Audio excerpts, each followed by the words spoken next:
with a snapshot of my brother Joe and Esmeralda on the beach somewhere in Spain, the mail brought a carrot cake from Mrs. Peach.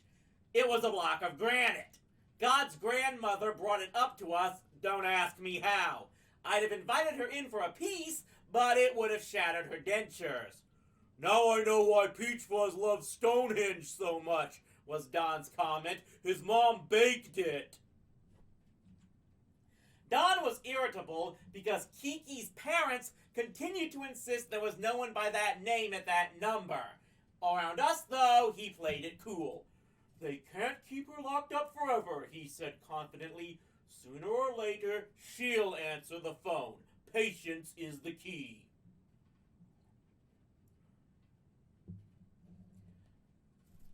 I knew it was mostly an act because he switched his chips back to Jessica just in case. He was bouncing around the apartment laughing and singing when she agreed to go out with him Tuesday night. Eat your heart out, Peach Fuzz! You've seen the last of this chick! Friday night was temporary insanity. She's now fully recovered! Ferguson Peach must have ice water in his veins. He took it all. Hours of bugging, insults, baiting, and sarcasm. But on Wednesday night, he went out for his date with guess who? I was even more shocked than Don. Who did Jessica Lincoln think she was?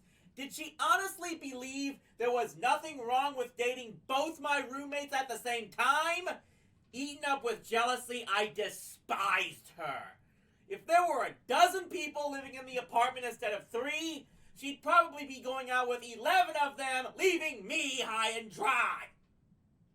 Stupid Jessica was having the summer of her life. And on top of it all, I had to referee the war between her 2 boyfriends. We should both dump her, growled Don. She's playing head games with the 2 of us. You want to break up with her? Said Ferguson. Be my guest. You'd like that, wouldn't you, Peach Fuzz? Jessica, all to yourself. Well, forget it. She's not going to you, even if I have to marry her. Kill her.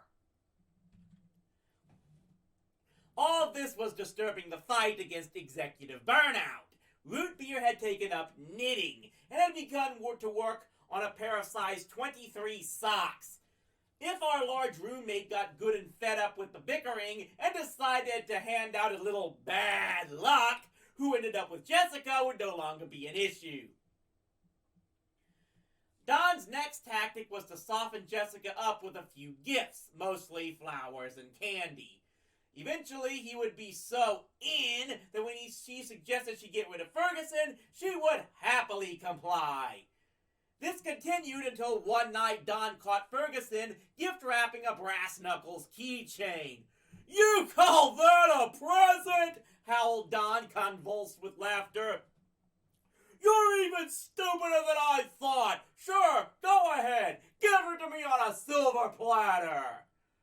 Wouldn't you know it, brass knuckles was just exactly what Jessica had always wanted.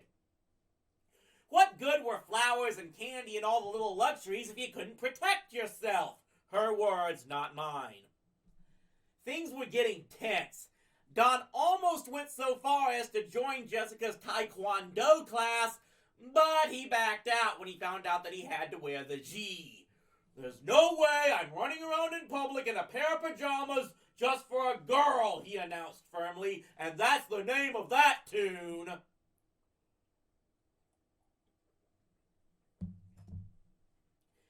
The only person who didn't have a comment on the soap opera that was our lives was the one guy who normally stuck his nose into everything. On Saturday morning, while Don put in some overtime at the car wash, Ferguson, Root Beer, and I treated ourselves to breakfast in the deli. There we found Plotnik in a state of wild despair. Can you believe it? He was raving. That bum, that snake, that Hamish! Why him and not me? What are you talking about, Mr. Plotnik? Asked Ferguson.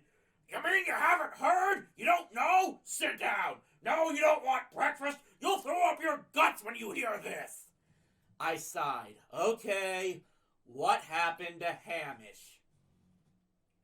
Hamish, who always already has a fortune from gouging from his tenants and customers, Hamish the Parasite just got a $200,000 urban renewal grant from the city to help him buy up more buildings and rob from more people. He shuddered. Hamish is a rotten gangster, and to him comes $200,000. And what do I get? Plotnik, who slaves every day in the restaurant, gives to charity, and is nice to everybody. For Hamish, money. For Plotnik, aggravation.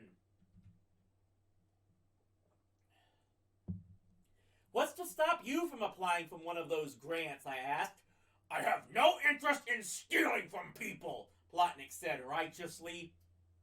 Actually, Ferguson said seriously, to qualify for such a grant, you would have to invest in improving the neighborhood, which you are clearly unwilling to do. Lies! Plotnik interrupted. Look how I renovated my staircase! We renovated that staircase, I exploded. Could I please have some coffee? Rootbeer asked politely. Plotnik cast him a burning look. Shouldn't you be out volunteering for scientific experiments?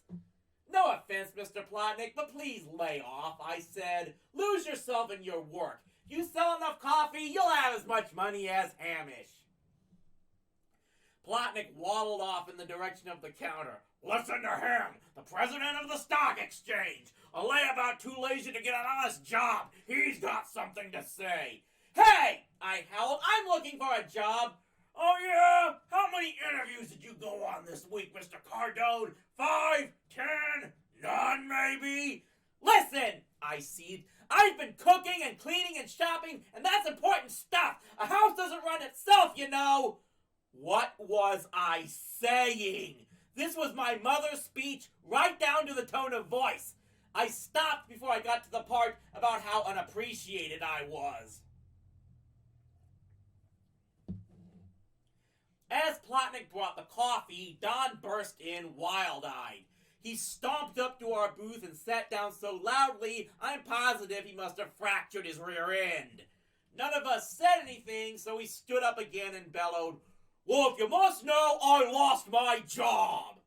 Good idea, approved Rootbeer. If you don't love what you do, don't do anything. Plotnik placed cups in front of the three of us. Coffee for Mr. Champion, the loser? Leave him alone, I exploded. Yeah, sure, Don told our landlord. He slumped down again, resting his head on top of his arms like grade school kids do when the student who stole a book or something is given a chance to return it without being seen. From down there, he told us what had happened. This moronic rich kid is showing off for his girlfriend by making me polish all the chrome 1,000 times. And she's giggling away like an idiot, thinking he's the cleverest guy in the world. So he tells me to do the hubcaps again. He can't even see the damn hubcaps. I say they're fine. He says they'll do them anyway. So I wax up the cloth with the polishing gunk and throw it right in his face. Ah, Don, I groaned. You know what your problem is, Mr. Champion? Called Plotnik from behind the counter. You don't know your place. You're a nobody. You should have said, Sure, mister, I'll polish your hubcaps. And let him get away with it? Don challenged. Plotnik brought Don his cup. Dummy! When you're down there scrubbing, you let the air out of his tires, the stunk! No one can prove it was you, so you keep your job, and on the first of the month, when your landlord, such a nice man, asks for the rent, you have it. Did you get the license number? Inquired Rootbeer. I'll bet we could track him down, and then maybe he'd have some bad luck. No, I blurted out. I mean, no thanks, Rootbeer. To Don, I added, Don't worry, you'll find something else. Big talk from the unemployment line, piped Plotnik, his spirits improving.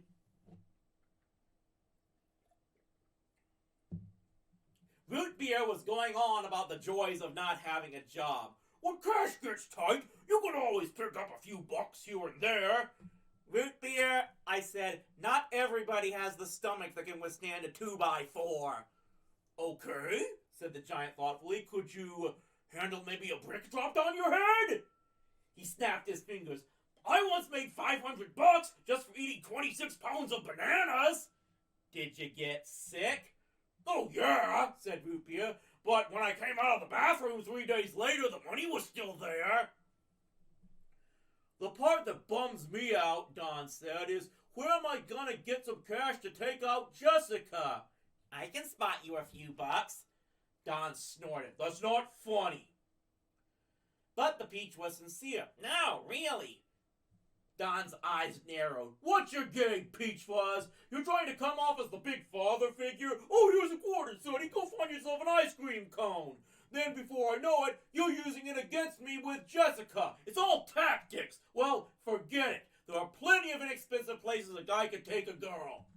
Sure, I enthused. The park, the botanical gardens, the museum. You can have conversations, get to know each other. Don made a face. Maybe I'll tell her I've got the mumps.